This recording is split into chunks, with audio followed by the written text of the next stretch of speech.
So I want to introduce Rochelle, who's going to talk about physiologic postpartum period.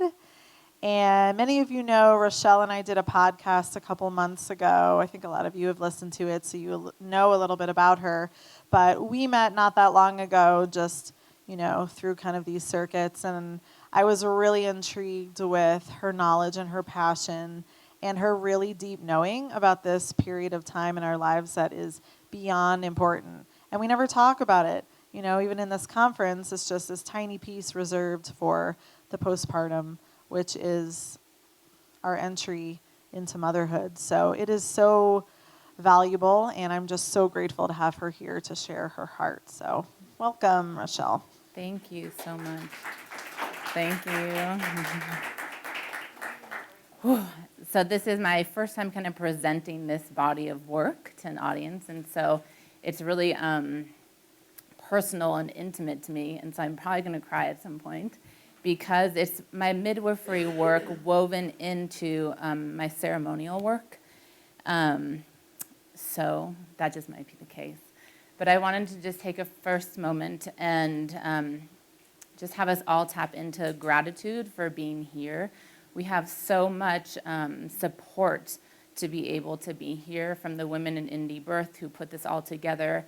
And then we have all of our families who are taking care of our children and taking care of our homes when we're not there.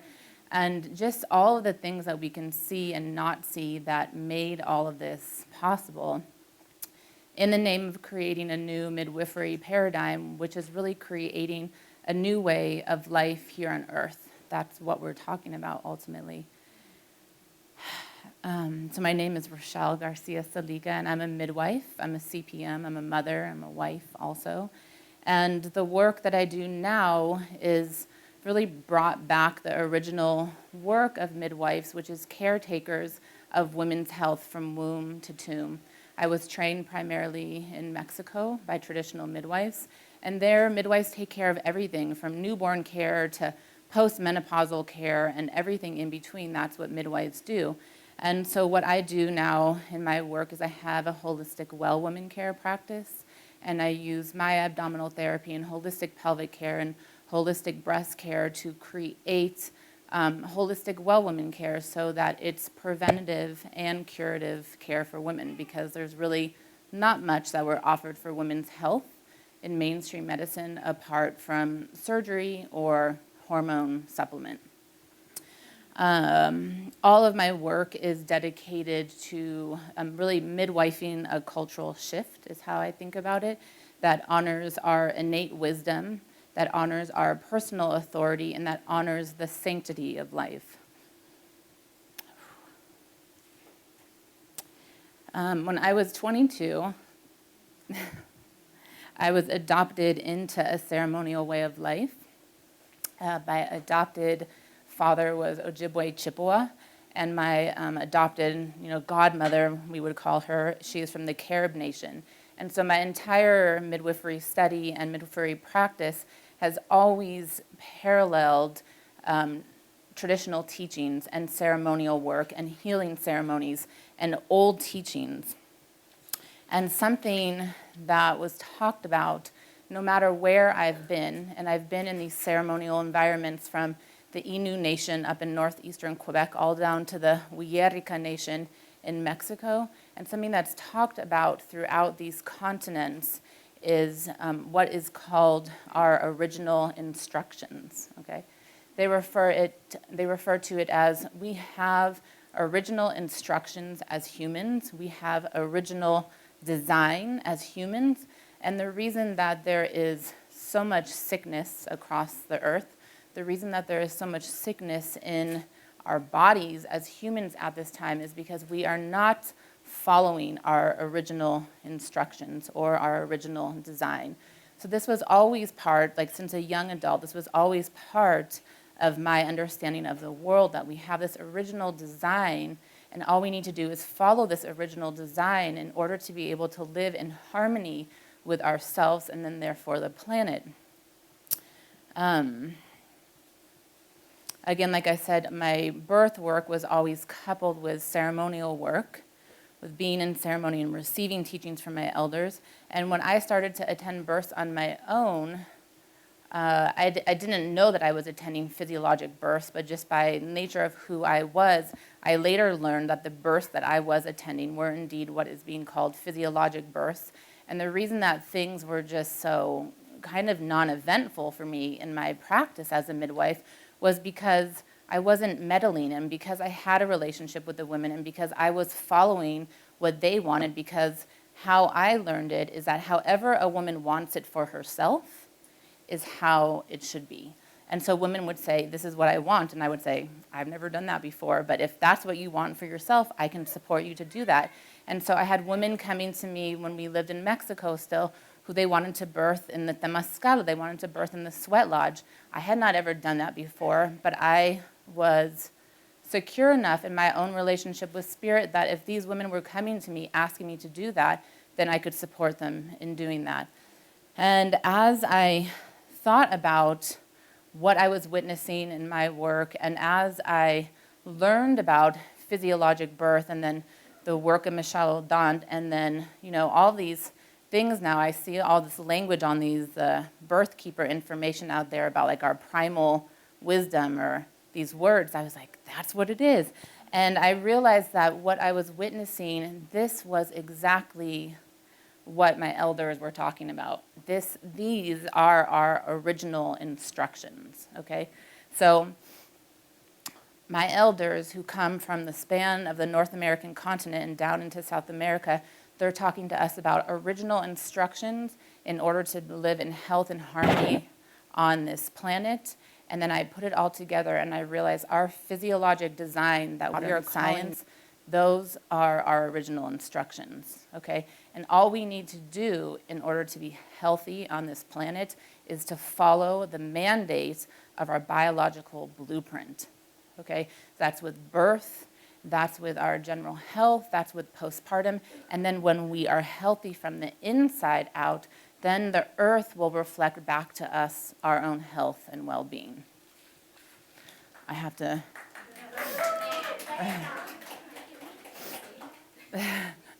Do you want me to say that again?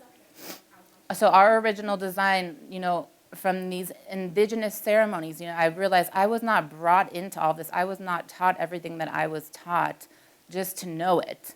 I was taught what I was taught because then because of my experience as a midwife, and I put together the science to it, our original design that my elders are talking about is what we now call our physiologic design.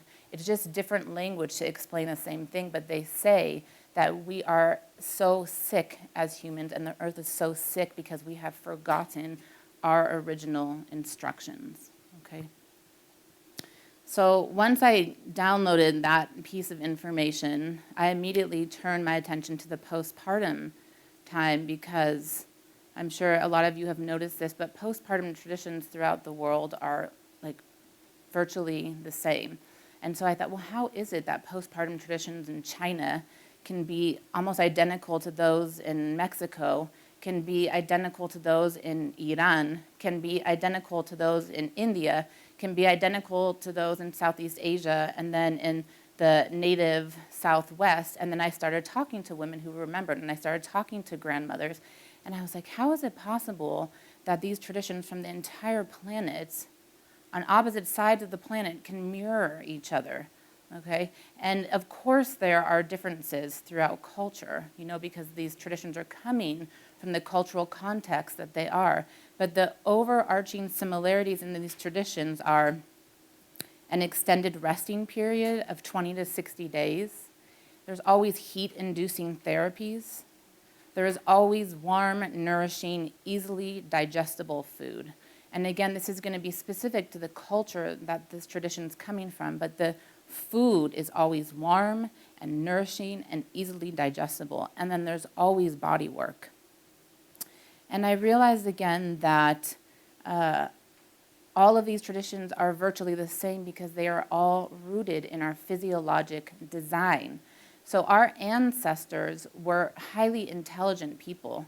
All of our lineages were in connection with the earth at some point, and all of our lineages created these traditions from the understanding that We need to do certain things in order for health and life to continue. So I realized that these postpartum traditions that come from throughout the entire world were our ancestors' way of preserving the continuity of life through optimally supporting women's health. That's what all the traditions are. They're optimally supporting the continuity of life, because without us, there is no continuity of life. And so the way that we preserve life and the way that we protect life is through taking care of women's health. And I just want to add in a little piece that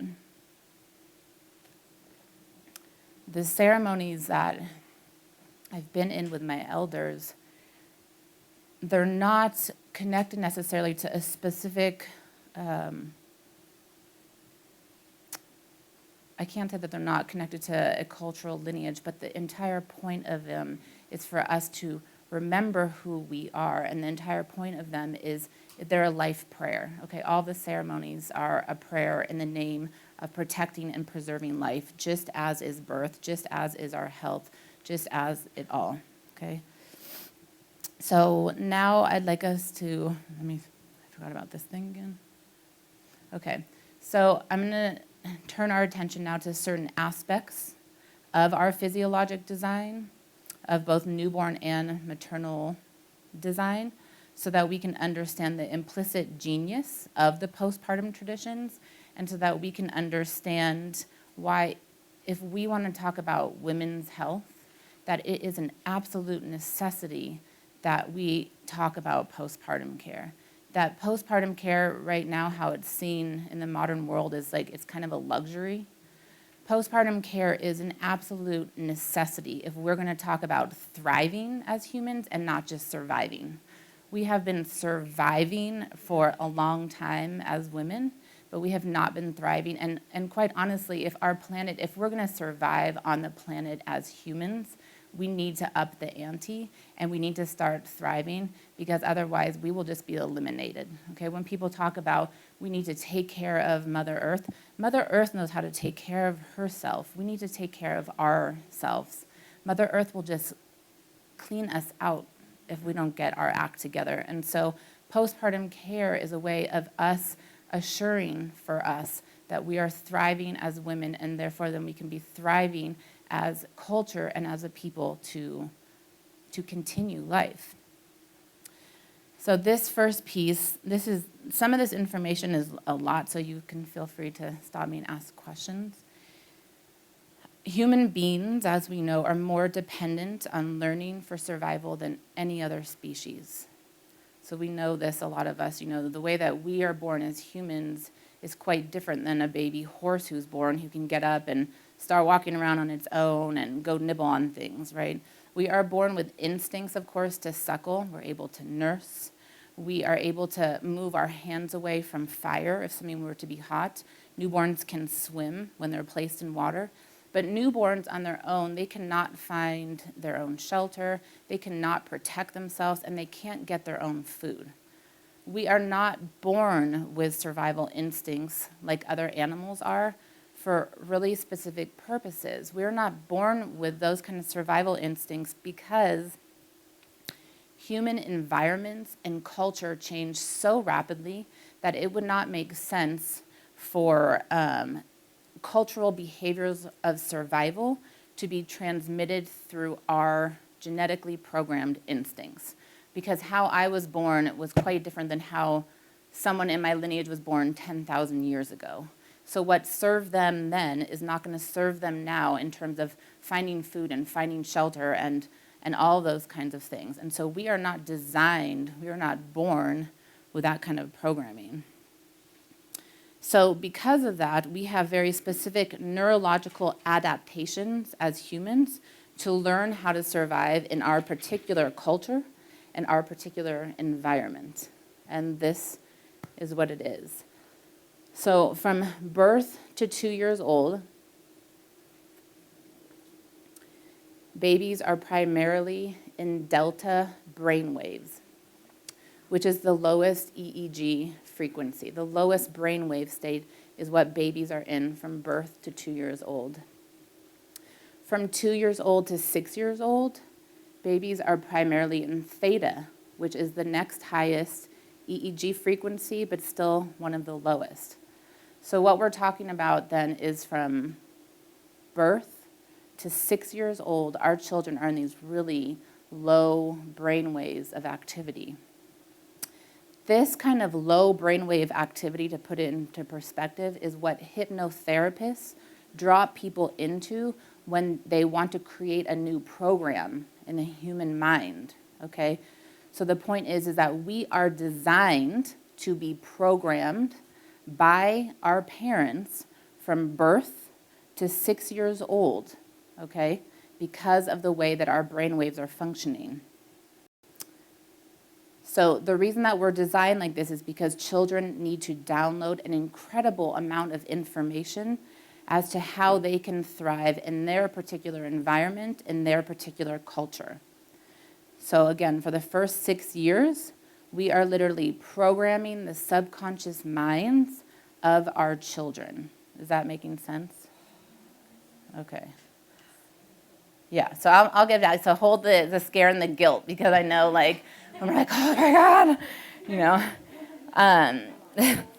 So the point of this is it's not what we're saying to our children. Okay, even if we never spoke to our children, we are still programming them, because it's all of what we do and all of who we are that's programming our children. And so I always think, like with what Lisa's talking about with the postural stuff, our children learn how to hold their bodies by watching how we hold our bodies. So when people talk about, oh, they have this hip problem because my mother had it and da-da-da. Well, yeah, of course, maybe, but the way that people think about genetics, it's not because something is inherently wrong with her hip, but that little girl watched how her mother held herself and how she walked. So now that little girl who's big walks like that, and then she's going to teach that to her daughter. And so the way that we think about genetics, our children are just observing us, and they're learning through observation and through imitation.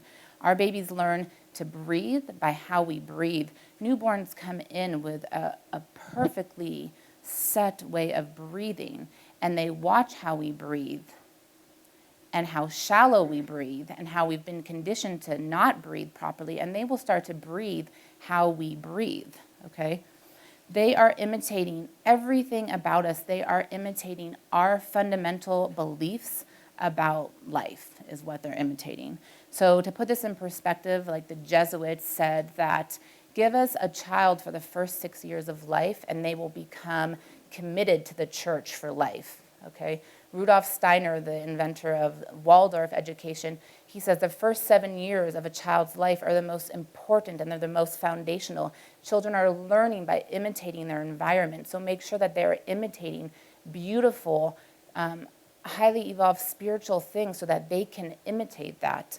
In a lot of the traditional medicine ways, if you talk to the medicine people, they will say that they were taught from the age of 2 to 3 and onward, okay? Their education begins in that age, and the reason is because the synaptic pathways of the subconscious mind are being formed by the environment, by the culture, until 6 years of age, okay? So the way that I want to explain this, the way that our children are being programmed about life is like this. The word person, okay, person actually means unit of sound, okay? We have a vibrational frequency associated with each different emotional state of being that we're in. And our children are actually designed to attune to us because of the law of resonance. Okay, the law of resonance, which is what sound healing works on, says that a strong vibration can cause a weaker vibration to vibrate at the same frequency.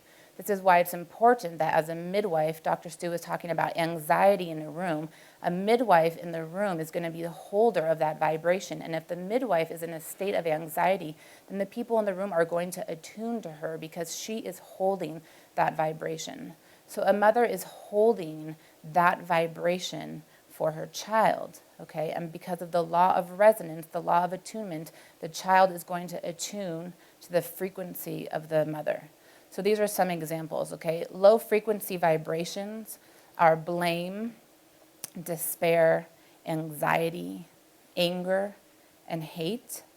And in the world of sound healing, these vibrations produce distorted, inconsistent sounds, and they actually have the capacity to create disease in the body. High vibrations, emotional vibrations, are joy, gratitude, love, and freedom. And these produce consistent, pure tones that have the capacity to heal our physical bodies. This is why all of our ancestors used song and drum and instruments in their healings, because if someone is sick and with the proper sound and song, you are able to actually change the vibration of their body and help to move disease out. And I've seen this, okay? Let me have a sip of this. There is a precision in this behavior recording system of a young child's mind as the child attunes to the vibration of its parents. And again, I feel like most of us in here are aware of what we call exogestation, right? So like the first year after birth, because of how we're designed as humans, the baby needs to be with mother, the baby needs to be nursing, the baby, it's an external womb. And so this attunement is primarily happening with the mother, but of course it happens with the father, and of course it happens with what's going on in the environment.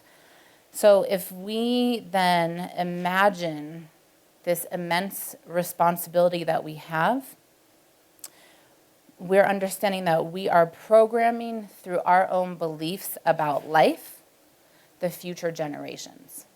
We as women are programming the future generations through our own beliefs about life. Is it safe on this planet? Okay. Is it safe to be in these bodies? Are we worthy of goodness? Are we worthy of love? All of these thoughts that we have is what our children are going to learn just by being in our space. So I don't know if any of you have heard that comment or that quote that says, "The hand that rocks the cradle is the hand that rules the world." That's what this is talking about. Okay? So the point in me sharing all this information is not to produce an environment of guilt, okay? It's like guilt is like one of the lowest vibrations actually that we can tap into. That is not the point. I just want to reiterate that. Like, we are all doing the best that we can with what we have at this moment. And now that we have new information, I assure you we will all do a little bit differently. But the point is for us to get real as women and to own this incredible responsibility that we have, and therefore own this incredible power that we have. Because then if you start to put all of that into the positive, you can imagine women getting in alignment with all of this, how that would start to shift things.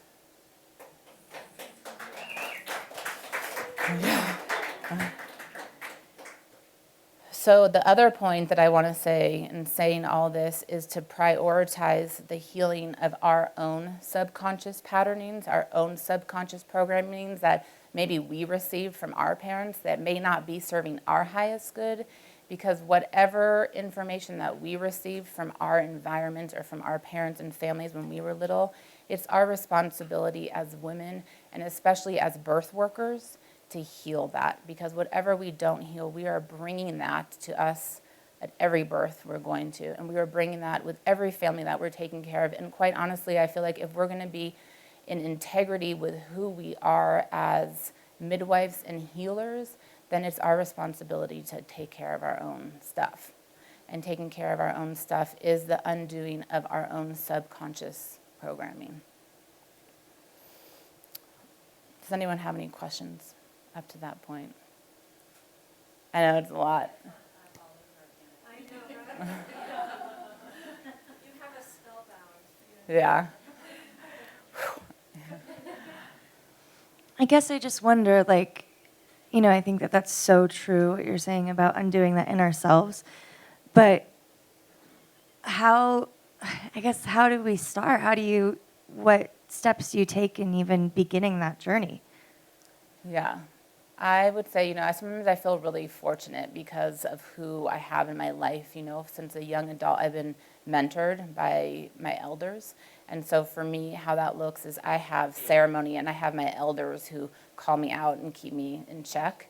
And so then I think, wow, what about people who don't have that? And I think about who would I be if I hadn't had met them, But I feel like just in being aware of how we talk to ourselves, what are the voices in our head saying, what do we want in our life? And does our life, how it is now, look like how we ultimately want it to be? And then there's usually some information that comes in out of there. And I think just when we start to bring awareness to the places of how we are being disrespectful to ourselves, where we are not honoring ourselves, those are the places, There's a whole thing of like, we want, it was like, we want to be respected. We want this person to honor me. We want this, but nothing in our world can happen if we're not doing it for ourselves first. And so then I feel that it's just to become aware of those things. And in becoming aware and we get focused on what we want, things will get pulled into your life, Yeah. Yeah.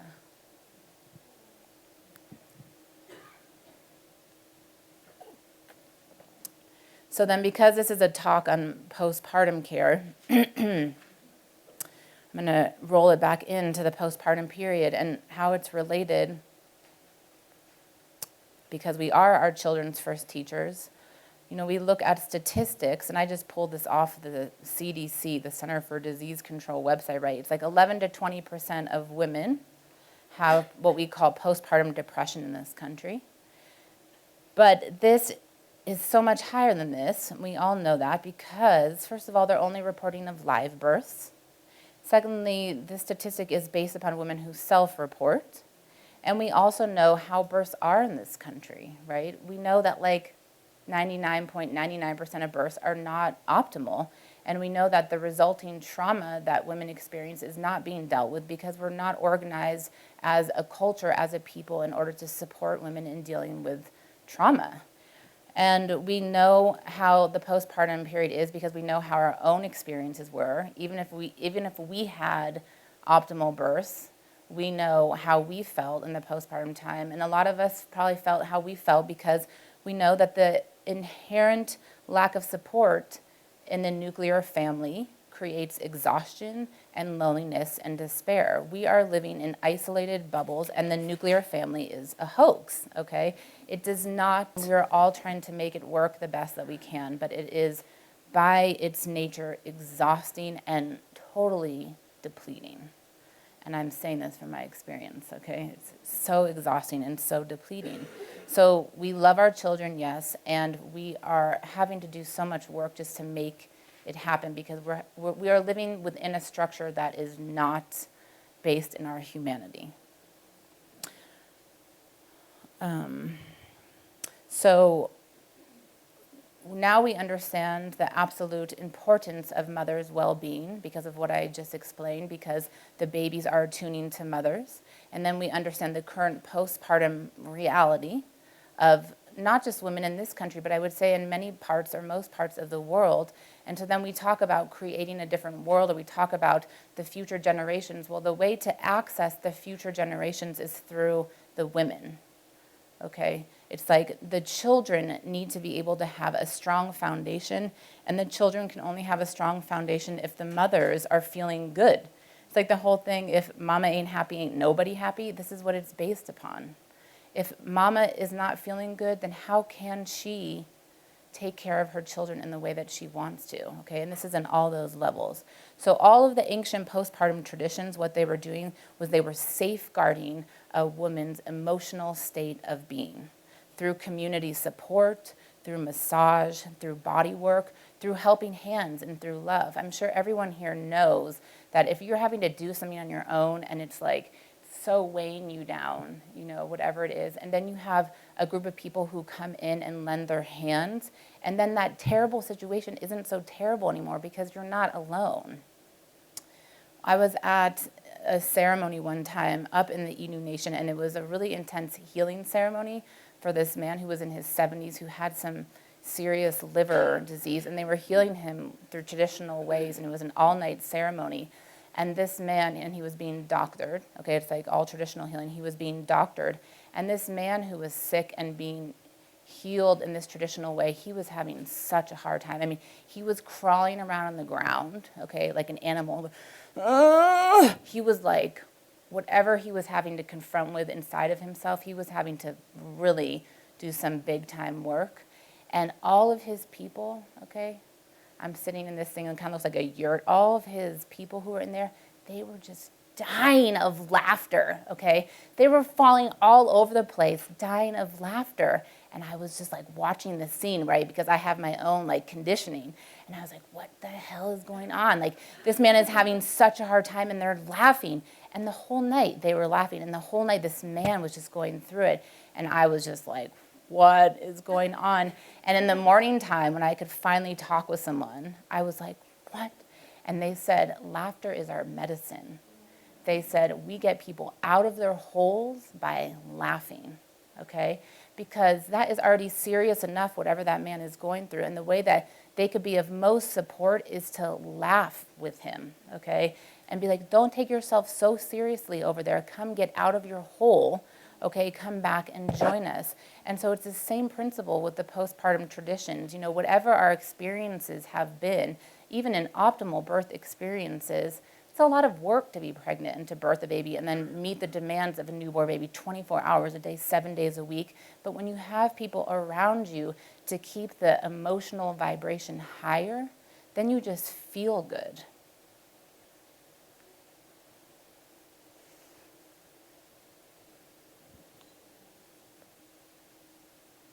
Okay. Sorry, I'm a little bit behind in this. I'm not really coordinated with technology. So, the traditional postpartum practices throughout the world had trauma healing mechanisms built right into them. If we're going to talk about birth as a rite of passage, then we have to talk about the postpartum period as the integration period or the liminal period. And so there has to be integration. If we're like, birth is the rite of passage, well then there has to be integration, because if you go through a rite of passage, that is a huge work, and then you have to be integrated back into life, okay?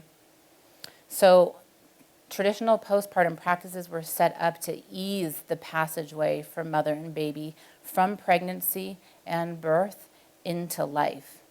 Because no matter if it's your first baby or it's your 10th baby, women are being born anew through birth. That's why we all think about birth as a rite of passage, because you have to do an incredible amount of work to move through that experience. And so then there best be support afterwards to help her integrate back into life while caring for another human being. So many postpartum, I'm going to shift gears. Let me just take a pause, because I know this, like, all this brings up so much emotion, because we are all entrenched, okay, in this reality as women and as mothers. So maybe from our own birthing experiences, maybe from just what we witness in our work, it brings up all of this feeling, because this is what we're living in. And it's really intense. So I just want to take a pause and see if anyone needs to say anything or ask anything. No? No? Yeah. Yeah. Part of the reason why I explain this postpartum stuff with the science behind it like this is, you all know that Japanese scientist who took the photos of the water crystals, right? And then people were like, oh yeah, maybe what we do with water actually does matter. And traditional people have been praying over water since time immemorial, right? You don't need to go tell traditional people about the importance of praying over water, but for all of our modern minds, we need the science at this time to understand things. You know, sometimes I talk to someone and they ask me for advice about something, and I'll say what I think, and they'll say, someone's going to think that's really woo-woo. And a way to get rid of the woo-woo for people in this Western-oriented world is to back it with science. It's like, we need the science in order to get the depth of things at this time. And so that's why I did all this research, and that's why I'm sharing this information, because this is the science to explain why women are the foundation of people. And if we want the world to be healthy, then the women have to be healthy, because the women are supporting the families, and then the families support the communities, and then the communities are our global community, okay? So all this information, like when I pray about this, all this information is to serve the highest good of all of life, okay? That's where this information is coming from. So we're going to shift gears now, and now we're going to get into a little bit of mother's physiology postpartum. Can I ask someone to do me a favor and grab me some more water? Thank you so much. Okay, so many of the postpartum traditions teach that how a woman is cared for in her in her postpartum time will be reflected in her postmenopausal health.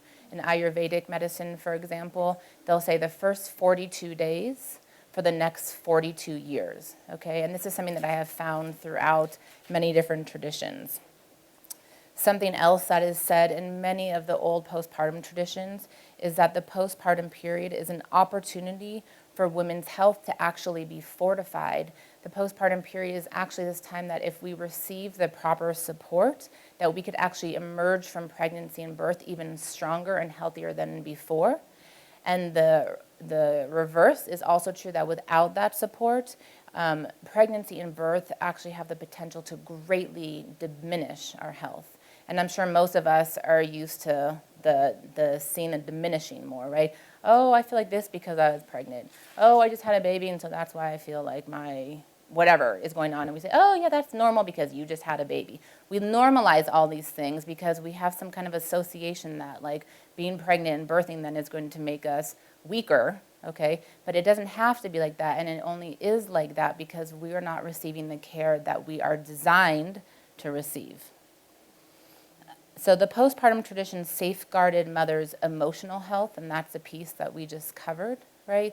Just through love and support and healthy food being cooked for you, and massage and helping hands so that you can actually go poop by yourself without having to figure out what to do with your newborn baby. I mean, all these things, right? Postpartum traditions, the part we're going to get into now, also safeguarded women's hormonal health for vibrancy for all of her life. So for the purpose of this talk and time, I'm going to do like a highly simplified version of our highly intricate hormonal system, and I'm going to be focusing mostly on the adrenals. Okay, these are just nice pictures. All these pictures, by the way, come from Jade Beal. Her and I did a trade, and so she gave me Rite and access to these photos, and so that's where they all come from. So our adrenals synthesize many hormones in our body, including progesterone, estrogen, testosterone, DHEA, adrenaline, cortisol, amongst others. In a nutshell, our adrenals produce reproductive hormones and they produce stress hormones. To produce hormones, our adrenals make a prohormone from cholesterol called pregnenolone. Pregnenolone is called the mother of all hormones, okay? When our adrenals are working properly, when we're getting adequate sleep, when we're eating nourishing foods, when we feel deep peace and relaxation, when we're exercising and moving our bodies, then our adrenals are working properly, and we have this perfect balance of estrogen and progesterone in our bodies. We are designed by nature to deal with stress and then recover from stress. But when our bodies go for extended periods of time on overdrive, then our adrenals begin to produce more stress. Begin to produce more cortisol to deal with the stress, okay?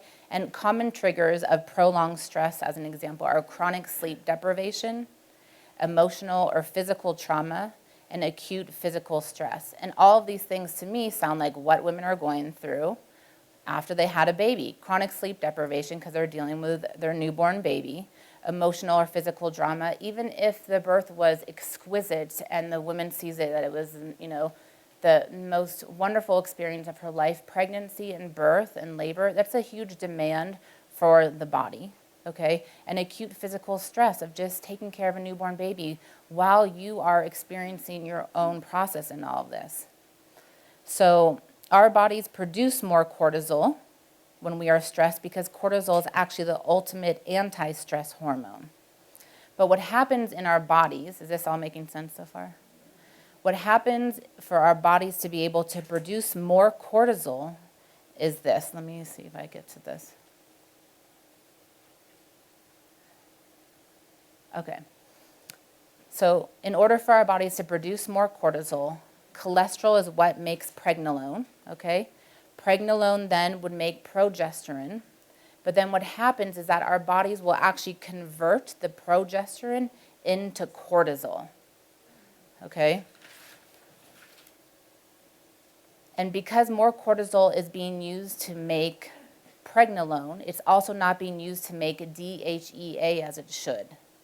When DHEA is low, then the body tends to convert it to more estrogen. So to simplify all of this, when our bodies are in extended, prolonged experiences of stress, our bodies steal the energy that would be used to make reproductive hormones and instead goes to making stress hormones. Okay, this is called Pregnenolone Steal. So in extended periods of stress, our adrenals are on overdrive, our bodies steal the energy that would be going to make reproductive hormones, and they will be used to make more cortisol to deal with our stress. So it's called Pregnenolone Steal. In the short term, what this looks like is extreme fatigue and anxiety and irritability and hot flashes, feeling really tired but feeling wired, aches and pains, and all of these things, if you line these things up next to the modern definition of postpartum depression, they are identical, okay? Because this postpartum depression, really what it's about is like adrenal fatigue. This is what happens in our body when we are being fatigued, okay? So that's the short term. But in the long term, the implications of this is much larger, and it's totally actually devastating on women's health, the long term of Pregnenolone Steal. So the first thing is that Pregnenolone Steal exacerbates any pre-existing or developing health problem.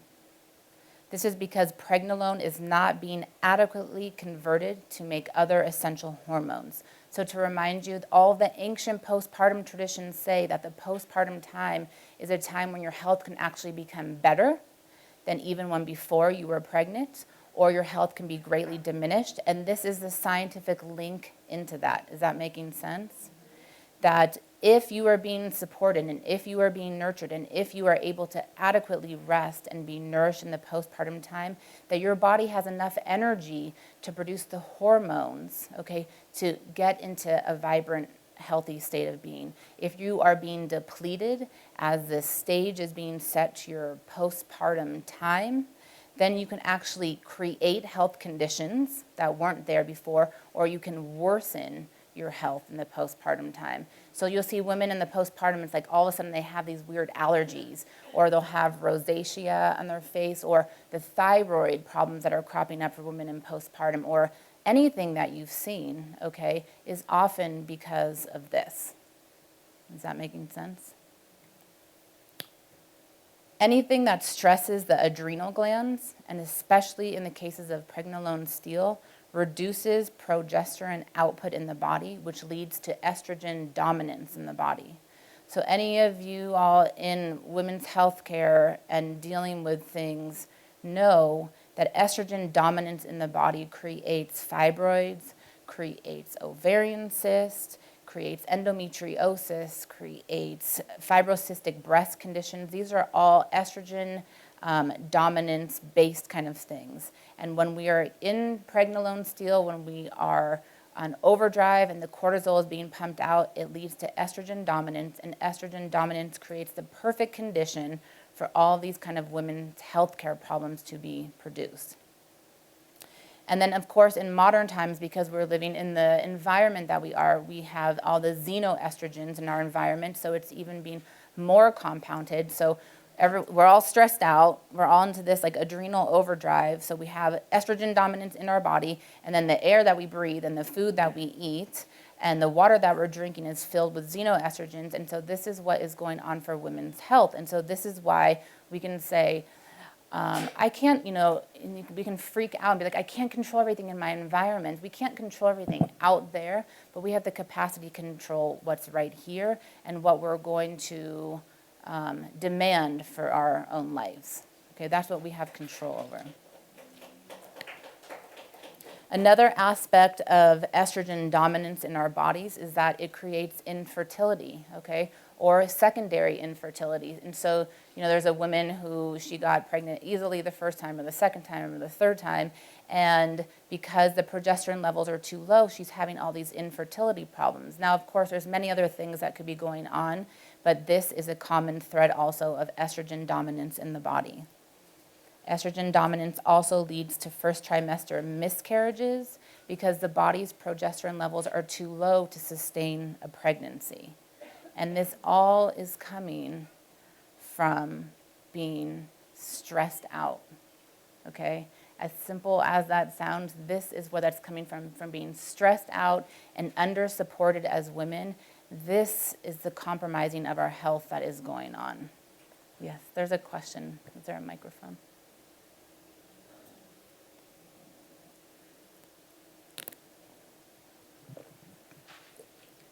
I have an example. Yeah. With my second child, I had postpartum depression. The only time I actually have. I had a very stressful time. I actually lost 5 pregnancies in succeeding years after that and developed a lot of issues from that time. Yeah, exactly. And so women will often get into serial miscarriages. You'll find, too, who have birthed their baby and had an extremely stressful postpartum time, and then they'll have miscarriage after miscarriage after miscarriage.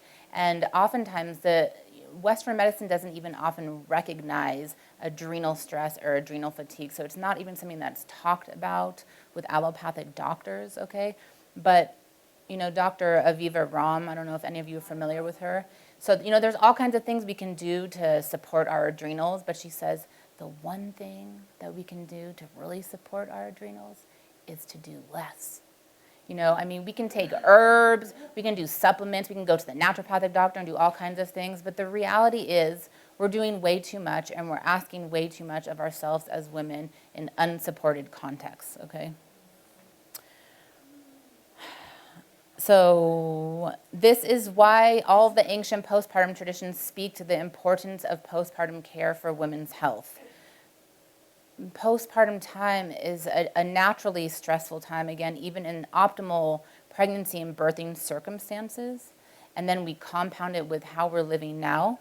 So deep rest, body work, nourishing foods, all of these things deeply nourish our whole hormonal system, which is protecting us for all of our childbearing years, and then it protects us as we go into menopause, actually. The last part of the Pregnenolone Steal piece that I want to point out is that in excessive prolonged stress, pregnenolone is also stolen away from DHEA, okay?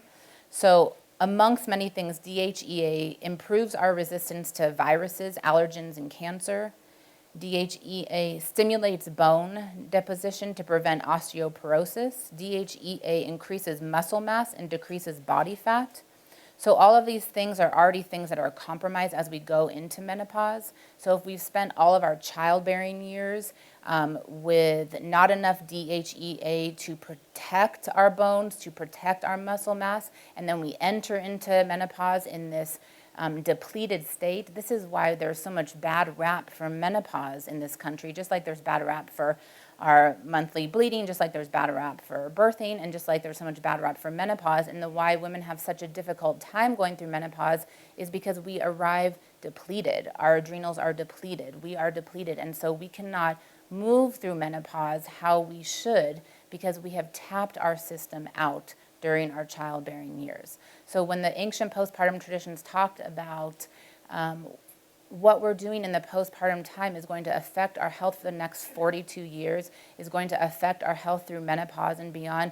This is why, because all of our juju, all of our reproductive hormones is being converted to cortisol, okay? That's what's going on. And then the same thing is true, women sometimes during their childbearing years, they may have a fibroid or fibroids that are totally asymptomatic, and then they get to their menopause time and all of a sudden they're hemorrhaging from the fibroids that have been asymptomatic for this whole time, and this is why. We need to take care of our health during our childbearing year spectrum so that we can arrive to menopause and move through menopause and this time in our life with grace and ease. That we have this concept that because I'm getting older, then my health needs to be depleting like this, and this. And we normalize all these things that are actually not normal, and they actually just come from what we have believed to be normal about aging. But really it's because we're just doing too much. Yeah. Yeah, you might go over this later, I'm not quite sure, but what are your suggestions for someone who's already at that place? I'm just thinking of my mom, Yeah. who's already so depleted. I feel like we're honestly all at that place. Yeah. I mean, and I feel like, again, it is slowing down and doing less as women, There are herbal things that we can do. There's like a million suggestions, but I feel like as women, we need to have more boundaries for ourselves. I feel like we need to prioritize self-care. We have such a ingrained denial of self-care, okay, in this culture, in this modern world, that we put everyone in front of ourselves. Our nature as women is to be giving, okay, but we are not very good as receivers as women. So all of these things, this is what takes care of our health. I'm not, my thing is I'm not an herbalist. I'm not the plant person. I do know that plants can support us, but I feel like we need to shift our whole relationship with life if we're going to talk about health, So those would be my suggestions. We need to be able to receive as women. We need to be able to put ourselves first. We need to be able to say no, and we need to do less. That's my prescription. Yeah. That was actually the next part I was going to get to, so that's perfect. So again, all of the old postpartum traditions took the first 3 to 6 weeks of time to deeply nourish and help the mother to heal, because this safeguarded her hormonal system for life. Okay, it's a safeguarding of the emotional system, safeguarding of the hormonal system, so that women can move forward in vibrancy. Okay, I'm looking at the clock.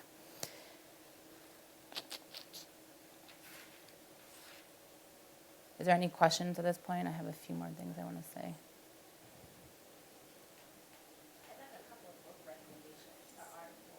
Okay. Yeah, I'm really curious about some of your sources for. Oh my gosh. So my sources. Many.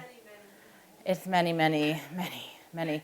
So how I learned about Pregnenolone Steal is just when I was doing my own research, because I was like, well, what is this? What is the basis to postpartum health affecting women's postmenopausal health? And then I started to look at the adrenals, and the adrenals are actually what are supporting women's hormonal health when they move through menopause, right? And I was like, wow, but if the adrenals are tapped out, how are they doing that? And then I actually did an interview with an Ayurvedic doctor. She's an MD, but she's also an Ayurvedic doctor. And I told her, I started piecing these things together and I found this. She said, oh, well, then you need to check out Pregnenolone Steal, And I was like, oh, wow, what's that? And so then I started doing research into that. And then I started seeing all of these pieces of the Pregnenolone Steal and how this is what the postpartum traditions were talking about. This is how it affects health through menopause and beyond. This is how it can worsen health problems or how it could make us healthier. And so that's where that comes from.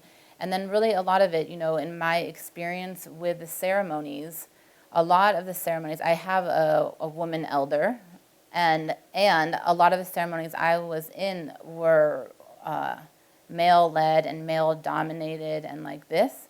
And people would say things to me that didn't make any sense. There was like all these rules they would say, and I would say, well, where does that come from, or what does that mean? And no one could tell me what that means.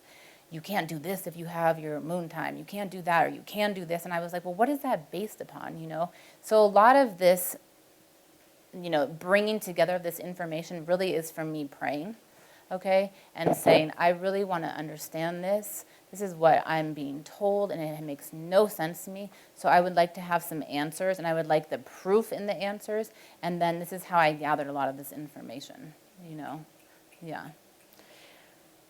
Let's see. So the reason that I called my talk Physiologic Postpartum Care, so physiologic because we are following the original design, we are following the physiologic design of what we need if we are to thrive as women and not just survive. So that's where that comes from. And then I called it Remembering Our Global Postpartum Tradition. Remember is bringing back together the pieces. We're like remembering, okay? And it's the remembering because what I know to be true is that we have the genetic memory of our ancestors in our bloodline. So we don't ever need to really go out to look for things. We need to go in to look for things. And if we're talking about being connected to our ancestors and our lineages, then we need to tune inward because we actually have that information. You know, many of us have been cut off. Midwifery tradition in this country, for the most part, was cut off. There's a lot of cutting off that happened throughout time. Okay, before colonization, there has been a systematic attack on women, on midwives, on the medicine people, on the healers for the women for thousands and thousands and thousands of years, okay? So the memory of all of this, though, is alive in our blood, okay? We have blood memory, and we just tap into ourselves, and when we tap into ourselves, it's the remembering because there has been a huge forgetting on this planet. And this forgetting is why we are living on this earth in the way that it is out here right now, because we have forgotten our roots, okay? So it's remembering our global postpartum tradition, and I did not make it with an S. It's not traditions. It's remembering our global postpartum tradition because all of these traditions come from our physiologic design.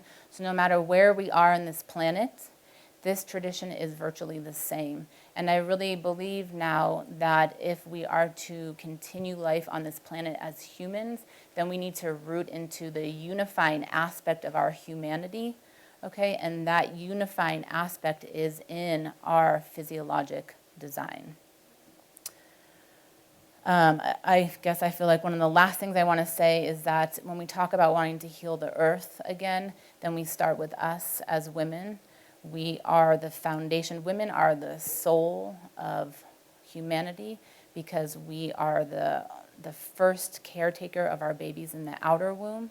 When women and children are good, then families are good, and then our communities can be good, and then the planet can be good. So if we're going to talk about healing the earth, then we start with ourselves. We get ourselves out of victim mode, okay? And we take responsibility for what we can in our own lives. And I will just say in ceremony, maybe this will make me cry. In ceremony, they always say that if we come into there, okay, it's because someone in our own lineage had to have prayed us in there at some point, okay? Someone had a good thought for us at some point in time, and that's how we got in there. And I feel like that's what we're all doing here. We're so privileged to be able to be here, you know? Like, given the circumstances of what's going on earth, that we have the capacity to sit here and learn from each other in this environment. I feel like someone in all of our lineages had a really good thought for us at some point in time for us to be able to be here today. There's my tears then. That's it. Thank you.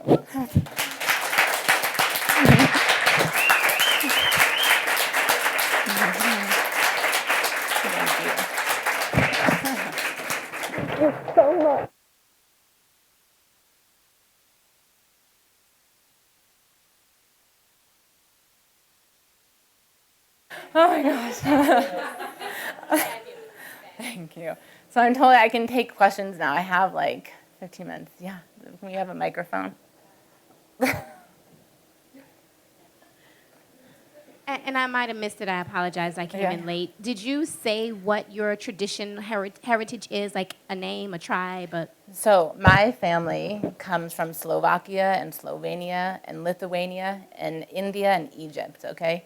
But when I was 22, I was adopted into a ceremonial family. My adopted dad was Ojibwe Chippewa. His name was Canucus Durant Littlefish. And my elder, her name is Maria Camps Whitecloud. She's from the Carib nation of Trinidad. And by the grace of God, these are the people who taught me. And I feel good speaking their names here too, because to give them credit, you know, to where that all comes from. Yeah.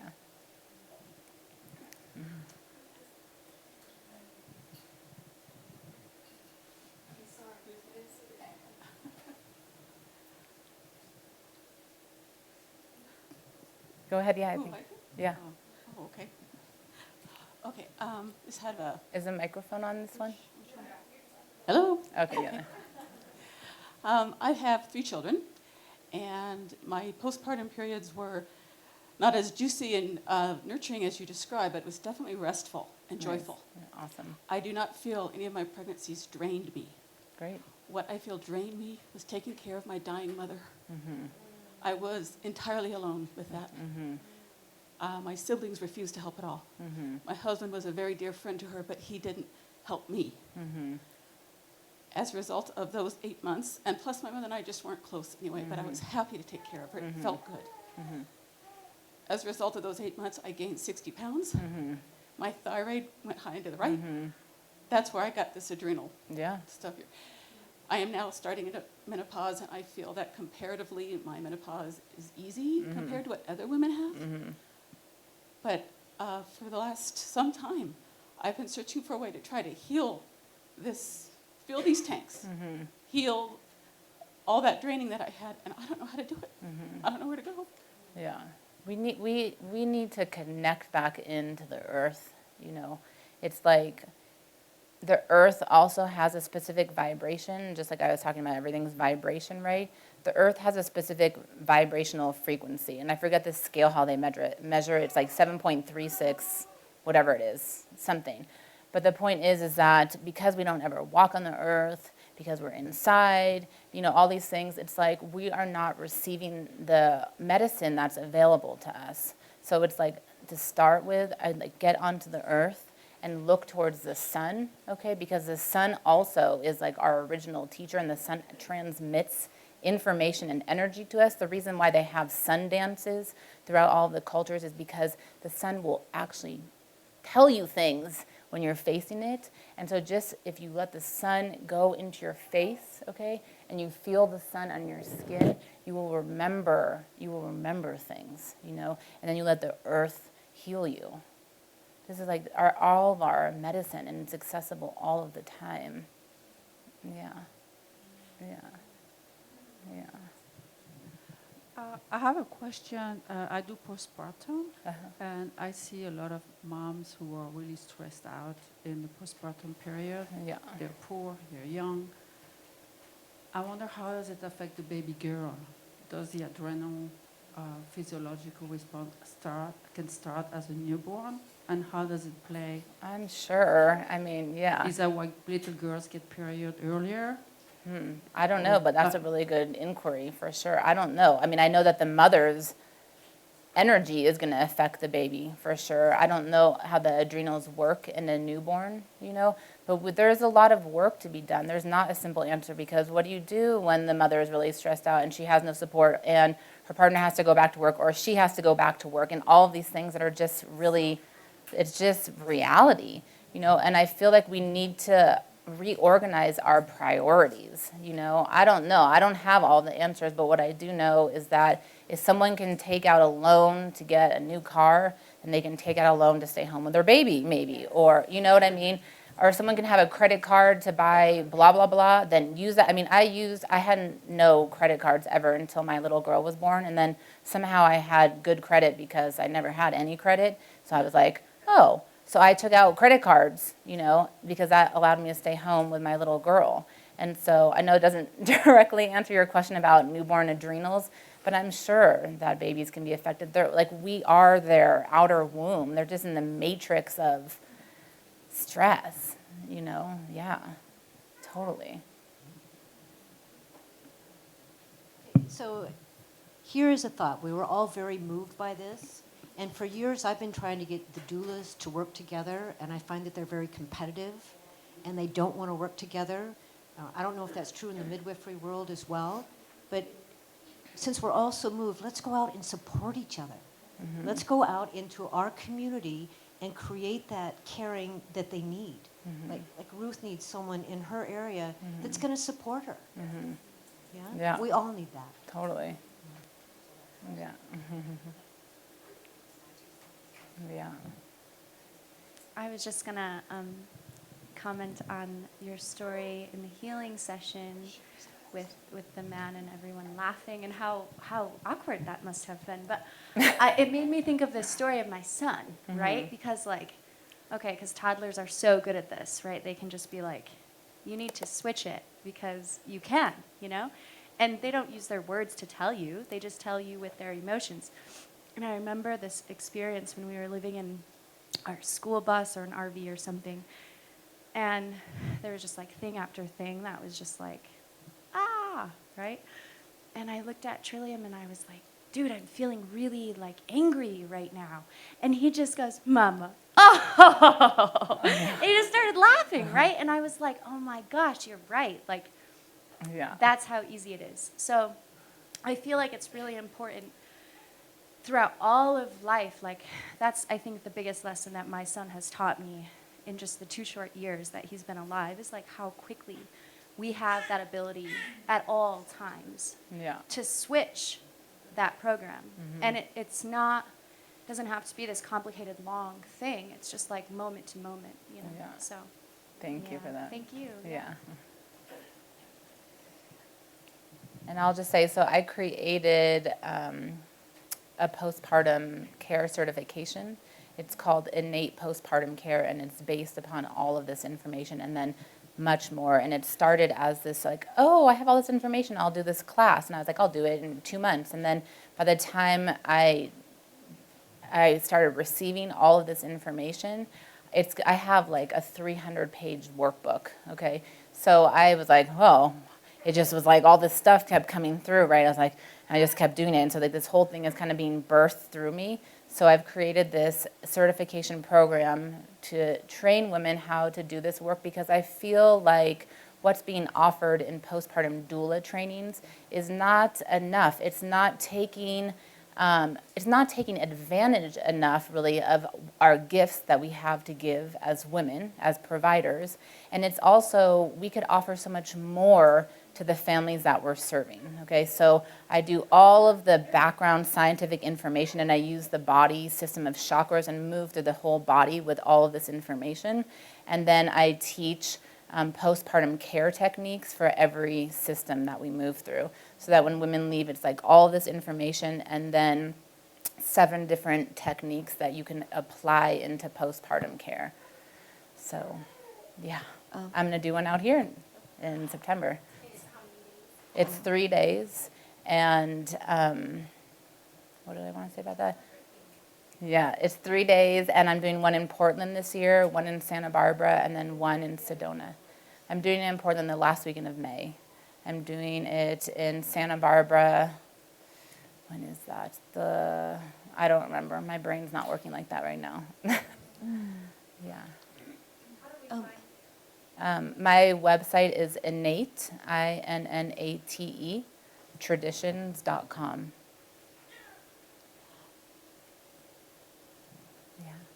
Yeah. My question was in regards to when you talk about the programming and things of that nature, because I'm studying NLP. I'm partly finished with my certification. What is that? Neuro-linguistic programming. Oh, cool. And so what we do is we help, or what a neuro-linguistic programmer does is it helps to reconnect with innate, more natural-based thinking that a lot of times is created out of the subconscious, which is created out of environment and what we see and observe as children. Yeah. And so it becomes our lifestyle and our patterns and things like that. And so I use that process within my doula work. That's fantastic. And it's really helpful, to help women to become more accountable for their experiences. But one of my questions that I've been really researching is the aspects of when they talk about epigenetics and how that affects the way that we, move. And so when we talk about inherited concepts and ideas that we start to see as our traditions, it does transfer into our DNA, in a way, on a cellular level. thinking patterns and habits. And so just in agreement to what you're saying, Yeah. on a large scale, you know, if we can shift the way that we think or are being programmed, Exactly. you know, then Yep. we are creating a new paradigm. Right. And then when we realize that, you know, just to go off that, we realize how much, I don't want to use the word control, sound like I have control, but how much more control we have over our health. And so we're like, we're not victim to our genes. You know, we've kind of been programmed to think like, my grandmother had cancer, and so then I'm going to get cancer, but it's like, where did that start from, okay? And what I've witnessed in healing is that when people can get to the roots of the belief pattern that created the physical sickness to begin with, then you can shift it all around. So it's really becomes about inherited beliefs and thought patterns that are creating these diseases in our body. Yeah, yeah. Two comments, one short and one long. The short comment when you mentioned that you just borrowed from credit cards to stay with your baby, just to say I did exactly the same.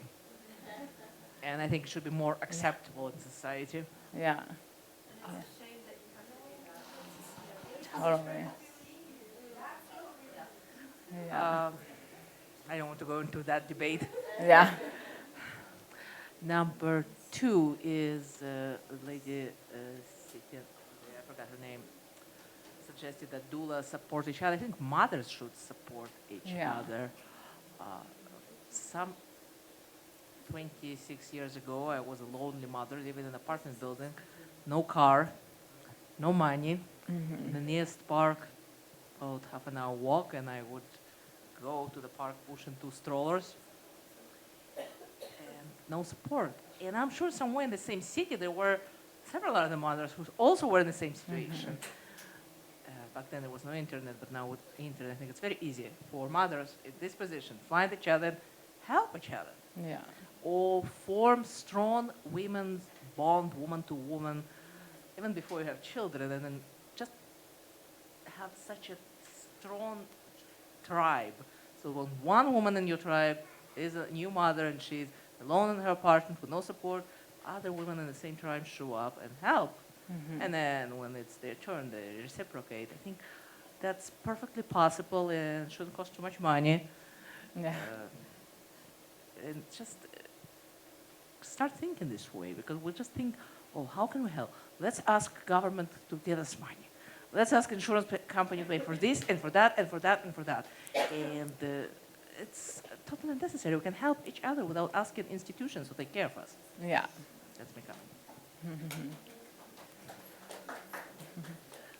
Mine's right in line with what she was saying. I wanted to ask you if you had any ideas of like how can we manifest, you know, that those sort of global postpartum traditions in our modern hectic society, like without having to pay for those services. You know, I mean, having a postpartum doula is expensive, or, you know, lots of different body work, or paying for meals to be delivered. Like all of this costs money, which, you know, since we don't have good maternity leave, we're trying to save money during that time usually and not spend extra. So I just wondered if you had sort of practical ideas or a vision for what maybe the new postpartum tradition looks like that's a version of the old postpartum tradition. Well, so yeah, so my vision of the whole postpartum tradition is the class that I put vision of like how we can do it, you know. But in terms of putting it into practice, I think again it's just a shifting of our priorities. Like we have to prioritize postpartum care. We're like, we prioritize the pregnancy and we prioritize the baby, and then there's like, you know, most people get like boxes and boxes of useless baby stuff, you know what I mean? And all of those resources could be diverted to take care of the mother's health afterwards. I mean, I don't have all the answers of how this could look, because this structure that's in place is massive, you know? And so it's nothing really short of a cultural revolution that needs to happen, okay, to be real with it. But, you know, to start with, I mean, the reason that I did all of this, you know, sometimes I'm like, why am I doing all this?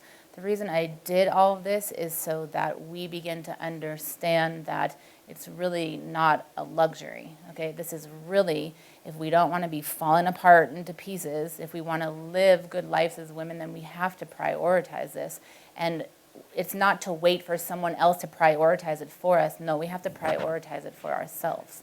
It's like women are like, I want respect. It's like you just have to do that and take it for yourself. You don't wait for someone to give you anything, you know?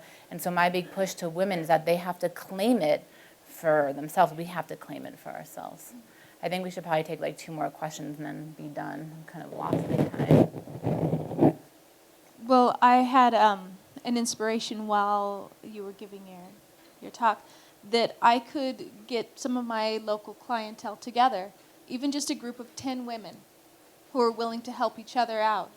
If they just stop by twice at a postpartum woman's house on an every other day type of basis, they could hit 40 days, or they could help clean, help take care of children, sit with the baby while mom takes a shower, make the meal in the evening, and it's a support that they could afford to give and receive. Right, exactly. I mean, sometimes a hot shower is like a lifeline for a postpartum mom, you know. Hot shower and pooping by yourself, it's like fantastic, you know. Yeah. Did you have a question? No? Okay. So I just had a comment. I just wanted to let everybody know. I don't know if Ilka had said to everyone, but we're literally going to stand with each other in Washington, D.C. We've created a platform of a rally, of a march to bring awareness, which then can create a change from women to stand up for themselves and to create a new structure that's actually a thriving environment. And I really invite every one of you, even if you can't come, just to lift everyone up in that time. It's on May 15th. Thank you. Yeah. Mark your calendars. Yeah. When you were talking about your adrenal glands and, you know, all those things, do you have a certain resource you mentioned? I either missed it or, you know, like to read more about this? Or to read more about Pregnenolone Steal? Yes, that type of thing. You can Google Pregnenolone Steal, and there's like massive amounts of information. For me to understand it in a way that I could explain it, I just had to like piece lots of things together. There was one really great article I read by a doctor. I think his name is Dr. Lamb, L-A-M. I don't remember his first name. But I found it by researching Pregnenolone Steal in the postpartum period, because there's millions of articles on Pregnenolone Steal for all kinds of situations, but I was really specific what I was going after. Yeah. Thank you. You explained it really well. I just want to learn more about it. Yeah, totally. And I have little cards out there in the lobby area about my class for anyone who's interested. Thank you all again. Oh my God.